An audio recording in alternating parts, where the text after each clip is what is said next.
Welcome to the LiveSwap podcast, where professional traders, investors, and market insiders get the unfiltered insights that matter most. Stay ahead of the curve with expert interviews and exclusive market commentary.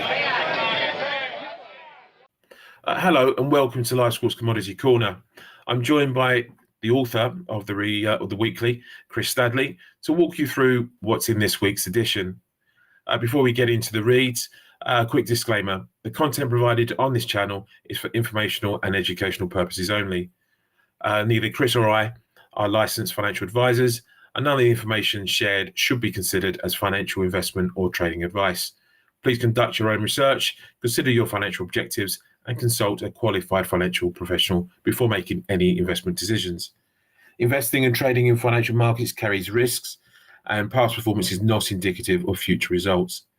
We are not responsible for any losses or gains that may result from following the content on this channel. And with that, I'll bring in Chris. Happy Friday, Chris. How you doing? I'm doing well, thank you. Formula One weekend again. Right, just to quickly recap what we're looking at in this week. So for all those new to the Commodity Corner, this newsletter is actionable analysis on equities, energies, ags, metals, and other critical assets. And this week covers copper, as well as controversy over the S&P 500. Doge positive for the Treasuries is a question mark there. Yen update as well, and another look at gold. So, Chris, please give us a little preview of what to expect. Sure, absolutely. Excuse me. Earlier this week, I accidentally created some controversy on social media about my outlook on the U.S. economy. So I spent some considerable time clarifying my thoughts on the U.S. economy, as well as the S&P 500. And continuing on the U.S. economy, I briefly comment on Doge and how that's already affected the Treasury market, and it will continue to influence the Treasury markets. And before our readers ask, I did not mention quantitative tightening because that gets priced into the market very quickly. And Jerome Powell, in his speech a couple of days ago, essentially said that there's so many unknowns regarding the economy. So if he can't speculate on Fed policy, then I certainly won't either.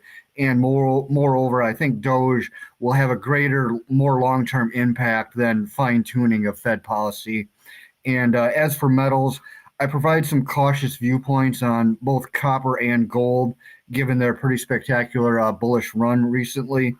And finally, I touch on Japan and how they just can't seem to get their finances in order, and how that will continue to influence the Japanese yen.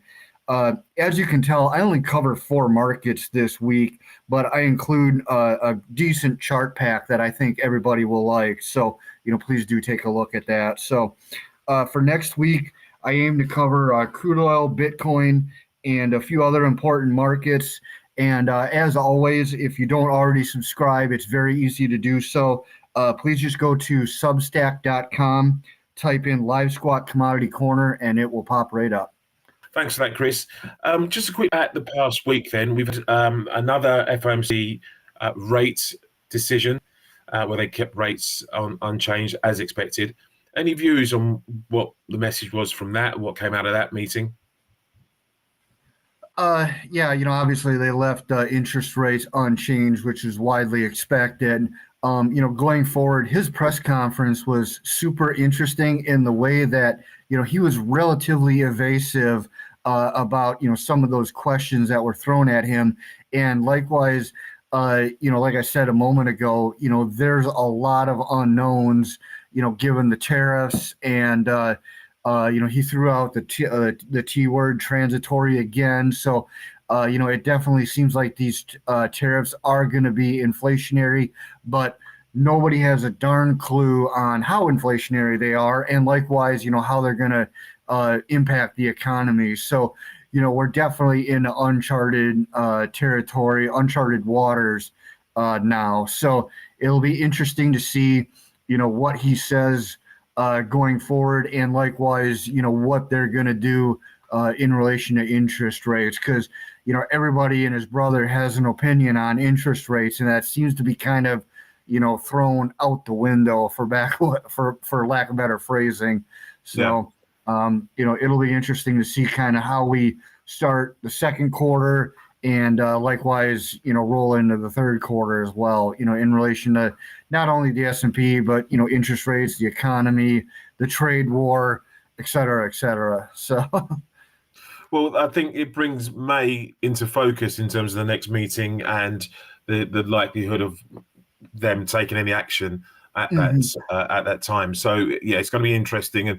And we had the Bank of Japan this week. We've had the Bank of England, the Swiss National Bank, a number of central banks there, and they all seem to be saying there's a level of uncertainty out there at the moment that makes monetary policy even harder than it generally is anyway for them to pick through. So yeah, it'd be interesting times, good opportunities for those intraday traders, for investors as well, I guess. And one last comment too on central banks, like you just mentioned about Japan. Their neighbor to the west, China. They're still in this deflationary cycle, and they just can't seem to get out of it. They've thrown everything at it in relation to stimulus, and they just can't seem to get out of this deflationary spiral. So it will be interesting to see if, how, and when they get out of it, what needs to change, in relation to stimulus packages and all of that. So. No, yeah, very good point. Good point. Okay, well, on the back of that, have a great weekend. Talking of China, we've got the Chinese Grand Prix coming up this weekend as well. So I know you and I are enthusiasts of the motor racing. So yeah, looking forward to that one. Thanks for tuning into the Live Squawk podcast. Your edge in the market starts here. Subscribe now.